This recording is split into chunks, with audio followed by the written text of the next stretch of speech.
So to get started, to turn the unit on, you simply got this power button just below the screen. Press and hold for a second, and then that will bring it on. And you'll see a green blinking light. And then from this point, it usually takes about 1 minute, give or take a few seconds, to get it to a point that it can start scanning.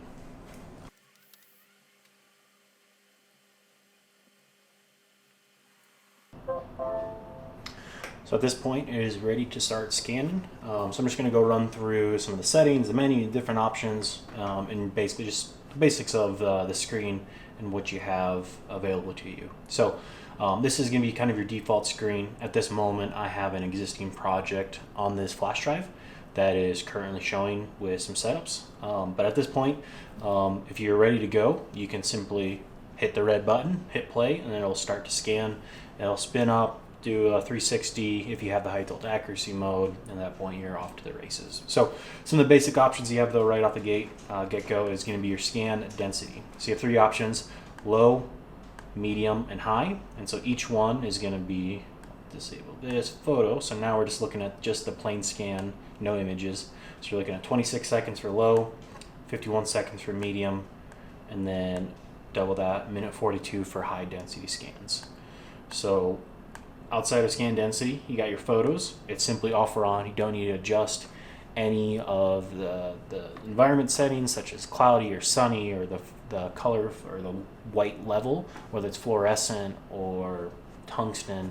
Don't have to mess with any of that. Don't have to mess with any HDR. Like I said, it's always off or on with photos, and every time it's going to take a 5 bracketed HDR photo, and it's going to add 1 minute to the scan setup duration. So whatever your scan density, add a minute if you want to take photos for that duration. You have double scan feature. So instead of just doing a half rotation for a full 360 dome scan, it'll scan a full 360, essentially scanning everything twice.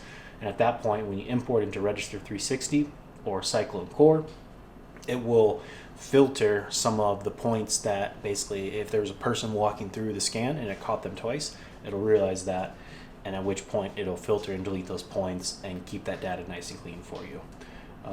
Useful in some situations. And then your last kind of main setting is going to be your viz tracking off or on. So this is the standard RTC 360. If for some reason you got the RTC Lite version, it won't have the viz tracking system on board, in which case you won't have this. But if you have the kind of the standard issue RTC, always leave the viz system enabled. It'll track where you're going in case you're not using an iPad and doing some of the field registration. It'll use the visual, the cameras, the onboard cameras and sensors, and it'll track your location of your scan and their approximate locations for during that import. It'll just make it a bit easier. So those kind of your basic settings. From there, we can get a little bit further into the kind of advanced settings. So you have some of the same options from your scan resolution or your density, images off or on. You have an adaptive resolution for your imagery, which essentially what it does is it compresses the image during the time of capture. So what it'll do is it'll take an image, so you have 1 pixel per 1 point captured. So for a low density scan, it's going to take a very low resolution photo. For a medium density scan, it's a pretty high resolution photo, and if you're to take a high density scan, the adaptive resolution doesn't do anything. It's still taking the full 5K HDR photos. I would recommend to always leave that off. The only situation or time that it may become a necessity is if you're going to have a single project with 1,000 plus setups and you're critical on the file sizes and just the amount of data that needs to be stored. That's when I'd use it. But for the most part, you can always control that during the import stage on the software side. So I would recommend leaving adaptive off, so you're always taking the full high-res imagery when you're in the field. If you have this enabled and you're taking low density scans, there is no way to recover those lost pixels or recover that compression that it does during the time of capture. So you also have your double scan feature, your same viz, and you also have the high tilt accuracy mode. So what that does is if you have it enabled, it'll do a full 360, about 20 seconds at the beginning of a setup or a scan, and it will basically enable very precise, accurate, and very level setups. I think they advertise it to 18 arc seconds. So over the course of like 300 foot, I think it's like a 1/4 inch that it could potentially be out of level. So I always recommend trying to leave that on if you're in a really big time crunch or a really big data set where you're going to be using control and you don't need to worry about the scans being perfectly level right off of the internal sensors. Then you can turn it off and save 20 seconds of setup. But for me, I have it on almost every single setup, but there are a few situations that I will turn it off just to save a bit of time. So from there, you also have your USB stick. You can eject it if you need to pull it out when the scanner is still on, and hot swap flash drives or hand it off to a field engineer or someone to bring it into the office. That's where you do that. You can also format. You also have a few settings from your Wi-Fi if you're using an iPad. Make sure that's on. You got your GPS location. So like I said, it'll always try to approximately locate the scans in relation to each other. And if you're to an open sky, it'll use GPS. It has a compass, has an altimeter, just to kind of help track where you're at in the field with the scanner. And with the GPS function and that high tilt accuracy mode, they do recommend if you ever go to a different job site or a different area like a few miles away, that you just go into your GPS and you hit update to its current location once you're outside, and it'll be ready to go. It only takes a couple seconds. From there, you got your LED indicator. So we'll get into that kind of on another video, but just the LED that's right below the scanner laser, you can turn that off or on if you need to for some reason, but I always leave it on. You got monitor tilt change. If for some reason your scans are starting to go out of level, on whether you're using the Field 360 app or the scanner itself just starts to realize like, hey, something's going off, it'll give you a notification to either restart the scanner or do something on the iPad to kind of correct that. You got a pin code if you ever need to lock it. And then you got show preview. So after a scan, it'll show kind of the 2D 360 image and kind of give you just a quick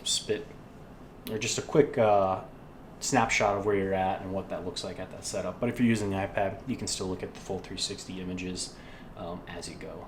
You got sound, and you got your language, date and time, system information, firmware versions, and then a very critical one's going to be your check and adjust. So every couple months I would recommend is to go and run a check and adjust. It'll basically run itself through a self-calibration, and you can just kind of verify the angular accuracies of the scanner and make sure that it's still within the specified tolerances from the manufacturer.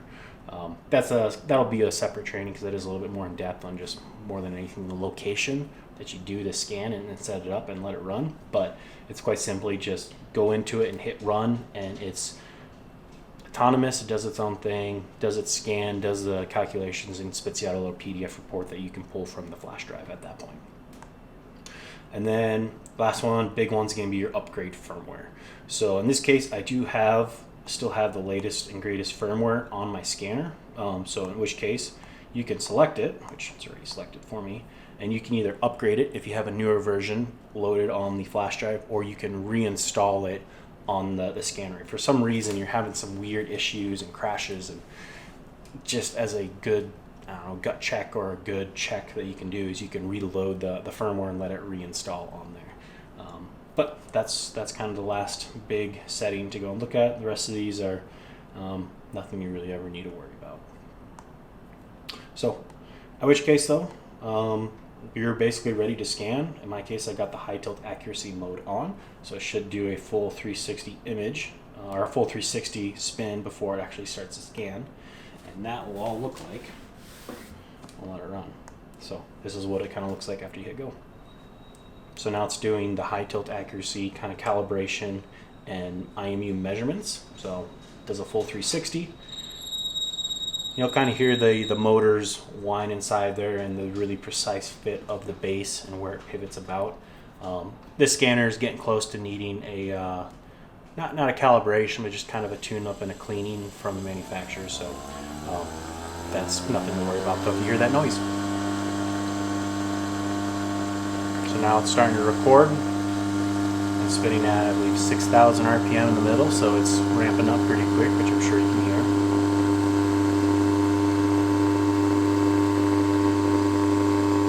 You'll see the LED blinking orange simply means that it's capturing data. Do not disturb it, do not touch it, do not vibrate it.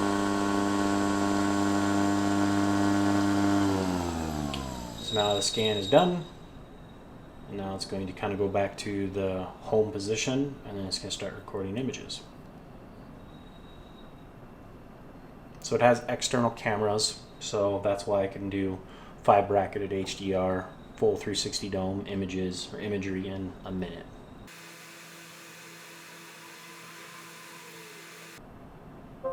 So now you're ready for the next scan. So after you scan, you can go and drag this up, and you can go and look at the images and the scan and just the approximate view and the setup from this location, as well as the individual scan file size plus the imagery. So that's kind of what you get. And if you have the iPad and you're running that, you can come in and delete those setups in and out of the or off the flash drive via the iPad and the Field 360 app. So we'll get into that on the next training video.